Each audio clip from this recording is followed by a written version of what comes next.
welcome to this week's newsletter. This week we'll start with shop news, and I've got plenty to tell you.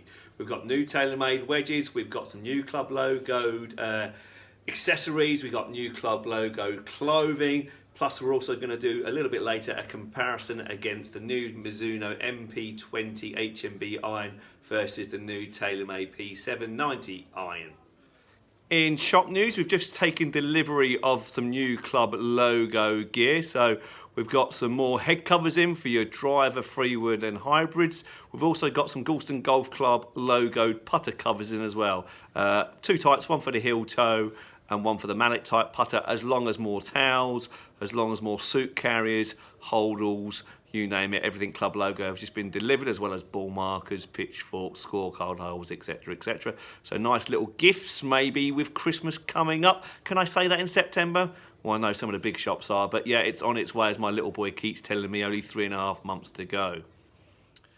We've also taken delivery of the Glenmuir winter gear as well, so some nice club logoed fleece line jackets there. Okay, nice bit of padding on the back and the front to keep your chest and back warm, but not much padding on your arms, so you can swing it freely when you're swinging a golf club. Some nice logo gear there. There's also some nice gilets as well, plus some nice fleecy kind of modern non-logo tops as well.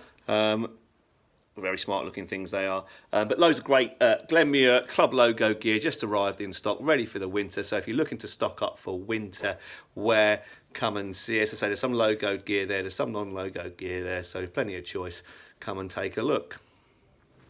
We've also taken delivery of the new Taylormade wedges, the TP milled grind 2 wedges. Okay, gorgeous looking golf club. Mr. Woods has had his input into how the wedges have been designed. Okay, they've got kind of a double grooved face to create more spin. They're also going to go rusty on the face. As soon as I take that sticker off, they'll start going a little bit rusty. Why is that a good thing? Well, that creates more purchase on the golf ball and therefore backspin. A bit of roughness almost, a bit like sandpaper will really spin the golf ball up. Okay, so the rest of the head will remain nice and clean and silver, but the face will go a little bit rusty.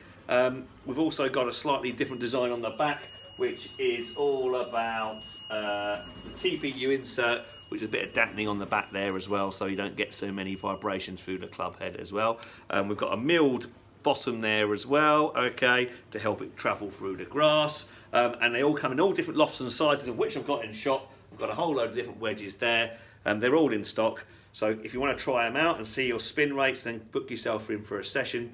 They're a fantastic bit of kit, and on GC2 we can show you how much you spin the golf ball with new wedges compared to your old wedges, as I did in a feature a few weeks ago.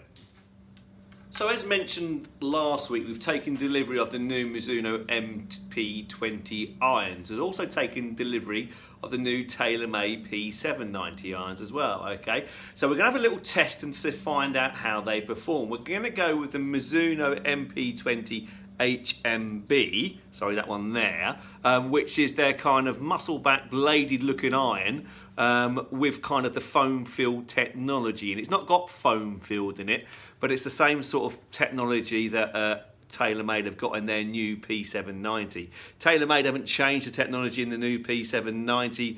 They're saying if it ain't broke, don't fix it, and to be honest, it wasn't broke. It's a gorgeous looking golf club that flew an absolute country mile. So Mizuno's version of that, again, you can see it looks like very much like a blade, and the back much like the Taylormade. Okay, in their technology, the Mizuno are saying, I'll have to read this, it's saying that it's a full set of performance hybrid irons in a sharp, tour-ready profile. That's a blade. Look at it. Inspired by a proliferation of long iron replacements on tour, the MP20 HMB extends a concept right through to wedge, built upon the ball speed of Mizuno's chromely face and neck, supported by precision stainless steel body and tungsten weighted, layered with soft copper plating and protective nickel chrome for legendary feel and feedback. Whatever that really means, I don't know, to be honest. But anyway, it's a gorgeous looking golf club. It's based on the same as the Taylormade P790 and the Ping i500s. And let's have a little hit to see how they both perform. First, we'll start with the Mizuno HMB. Okay, first things first, looking down at the Mizuno, it has got quite a thick top edge, so from that way round it does look like a blade, but over the golf ball it does play like a cavity back. It has got that bigger top edge on it, okay, because there is a lot of technology inside the blade there going on, okay. So yeah, although it looks like a blade like that over the golf ball, you can definitely see it's not a blade, although obviously they do an MP20 blade, Mizuno do, but we're not trying that, we're trying the HMB, yeah. So over the ball it looks like a standard cavity back iron. Let's see how it plays. Still very nice looking golf club. Let's see, it's hit 3 balls or so with it, and let's see how it goes.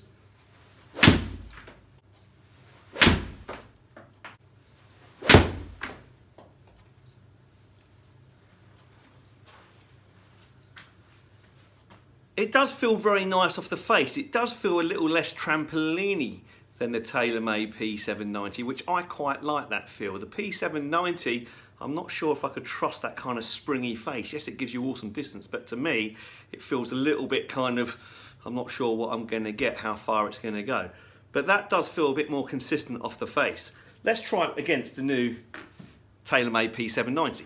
So over the ball, the Taylormade P790 does look a little bit more like a bladed iron. The size of the head does look a little bit smaller, although it still has got that thick top line, because although again it looks like a bladed club, it's still got a bit of cavity in there disguised inside it, okay.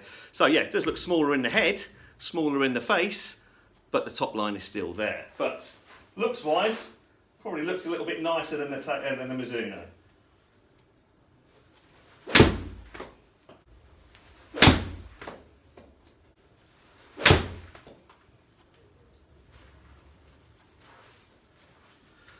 Okay, both have got the same shafts in them, both have got DG105 S300 shafts in it, so that's a fair comparison. Let's have a quick look at the numbers.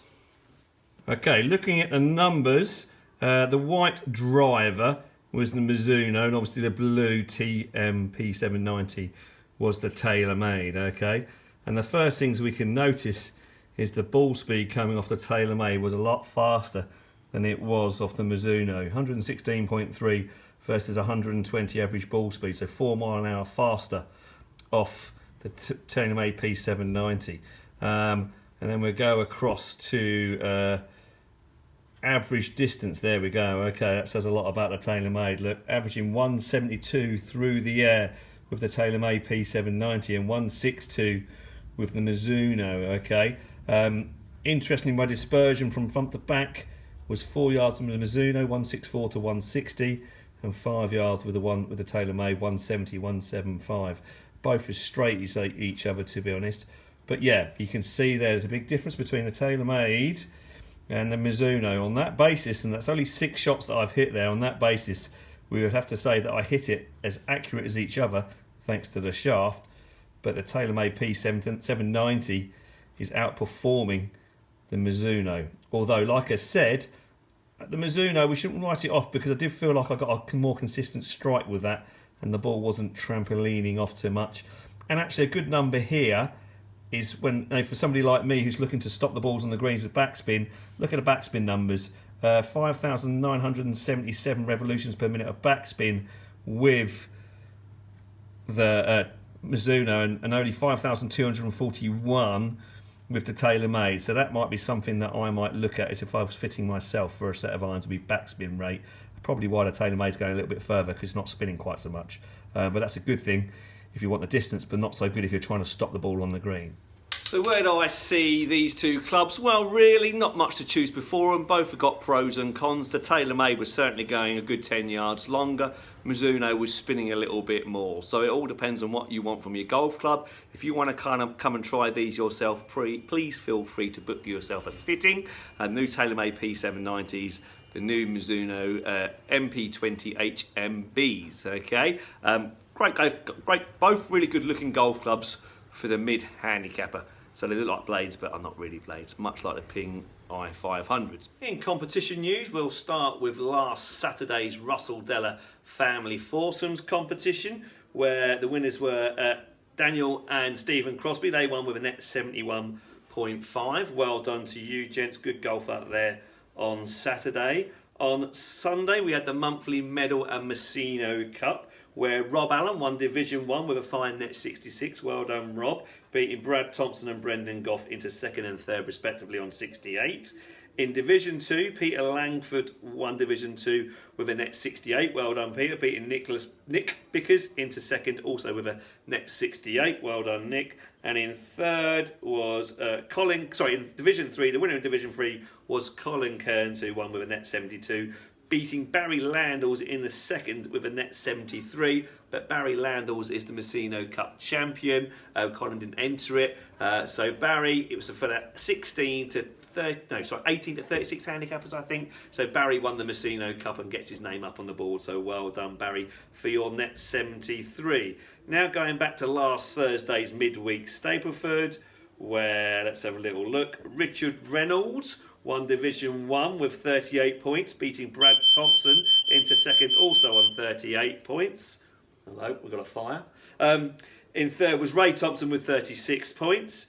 In Division 2 was Morris Looms with 39 points, who beat Jeff Hall and Andy Pod on countback, also with 39 points. And Division 3 was my old mate Brian Reed. He's been doing the unlimited coaching package now for just over a year, and he won Division 3 with 42 points. Well done, Brian. Special well done to Brian. He put so much time and effort into his golf, and it's great to see you now doing well in the competition. He's only been playing for just over a year, which is fantastic stuff. So well done, Brian. Great result that. 42 points. I'm sure your handicap will come tumbling down and will now continue to do so. Well done. Finally, we'll go into fixtures for this week. So this week, I'm doing this newsletter on Tuesday the 10th. The seniors are out there this morning playing their Seniors Open, and the weather is gorgeous out there. On Wednesday, the ladies have got their divisional Stapleford. They're going a little bit early on Wednesday morning. They're going 8:30 to 11. And then we've got a society going out between 11 and 11:30. And then a few members from Eton Golf Club are going out between 11:30 and 12. So a busy morning Wednesday morning. On Thursday the 12th, we haven't got our normal midweek Stapleford. That's because the ladies are having a county competition here. They are going out between 9:15 and 12. Quite a prestigious event, that one. So it's good for Goulston to hold some big ladies events. So although we did not have the midweek Stapleford, it's a good event for the club to hold. On Friday the 13th, the ladies have got their 13-hole competition going out between 9 and half 11. Saturday the 14th, we've got a society going out between 12 and 1. Sunday the 15th, we've got a roll-up Stapleford. And then next week, starting Monday, weather permitting, we've got course maintenance week. So always just best to give us a bell before you come up and play next week, and we can let you know where we are with the temporary greens, etc. It does all depend on the weather, on how quickly Danny and the team get the work done. In past years, he's got it done by sort of Thursday, back onto main greens by Friday, but like I said, it all down to the weather. So make sure you just give us a bell before you're coming up, and we can let you know where he is getting on with the work. It's a necessary evil, I'm afraid. Bit of an inconvenience being on those temporary greens, but they are only temporary greens. Don't read too much into it. He will make a better effort this time, I'm sure, to prepare the temporary greens better than he has done in the past, but they are just, as the term says, temporary. But yeah, it's a necessary eagle, but that will make our greens much better in the long run. Okay, right, that's everything for this week. Thanks very much for watching. I look forward to seeing you all soon. Bye-bye.